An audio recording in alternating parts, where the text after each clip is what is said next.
नमस्कार. आपलं आयका इंडिया लिमिटेडच्या यूट्यूब चॅनलवरती स्वागत आहे. अँड आपण आत्ता बिहार मँगो जे केसर सोलापूर इथे आपण जे पिकवत आहोत त्या आंब्याच्या शेतामध्ये आहोत आणि आपण आता त्याच्या पुढची प्रोसेस कशी होते आपण जाणून घेऊयात बाळासाहेब राठोड यांच्या ह्याच्यातनं.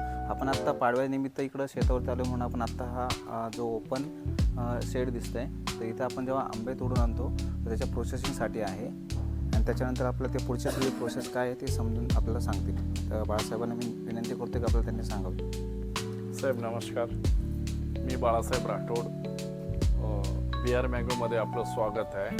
आणि या आपल्या शेतातून मँगो तोडले जातात व या ठिकाणी आणले जातात आणि इथे त्यांचं 40-42 टेम्परेचर मधून ज्यावेळेस आंबे इथे येतात त्यावेळेस रात्री आम्ही इथे थोडं रात्रभर ठेवून त्यांना 30 टेम्परेचरमध्ये आणण्यासाठी आम्ही इकडे आमच्याकडे कोल्ड स्टोरेज आहे जिथे रायपिंग चेंबर पण आहे आणि ज्या पद्धतीने ते आंबे इथे येतात तर आमचं 30 ton at a time 30 ton आंबे आम्ही 4 दिवसात इथे पिकवतो.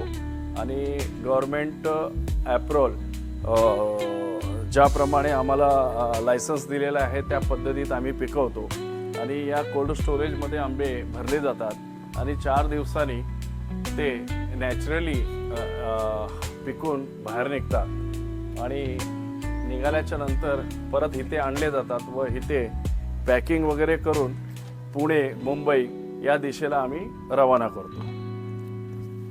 त्यासाठी बाळासाहेबांकडे जर आपण पाहिलं ते जे रायपिंग चेंबर आहेत आपल्याकडे 3 आहेत इथे आणि रायपिंग चेंबर हे ऑलरेडी त्यांनी 2 वर्षापूर्वी इथं फिट केलेलं आहेत. तर रायपिंग चेंबरला यांच्याकडं पॉवर मॅनेजमेंट पण त्यांनी त्यांच्या पद्धतीने करून ठेवलेलं आहे. आत्ता हे प्लॅनिंग स्वरूपात आहेत त्यामुळे आता हे जे काम सुरू होईल तर ते नेक्स्ट मंथ 15 एप्रिलपासून आपलं रायपिंगचं सुरू होऊन जाईल. इकडं त्यांनी पॉवर मॅनेजमेंटसाठी डिझेल इथं जनरेटर आहे तेही त्यांनी इकडे लावून ठेवलेलं आहे. जरी इकडे पॉवरचे लोड शेडिंगमुळे प्रॉब्लेम आले तरी पण ते चॅलेंज नाही यायला पाहिजे. त्यांनी ह्याही गोष्टीची त्यांनी पूर्णपणे काळजी घेतलेली आहे. आणि हे नॅचरली राईप करतात कारण नॅचरली जो गॅस त्यांना हवा असतो याच्यासाठी इथं त्यांनी ऑलरेडी त्याची सिस्टम पण लावून ठेवलेलं आहे. तर रायपिंगला जेव्हा येतं तर टेम्परेचरला कुठल्या टेम्परेचरला कोणासाठी पाहिजेत कसे पाहिजेत तसेच ते तयार करून पूर्णपणे मँगो पुढं पाठवतात.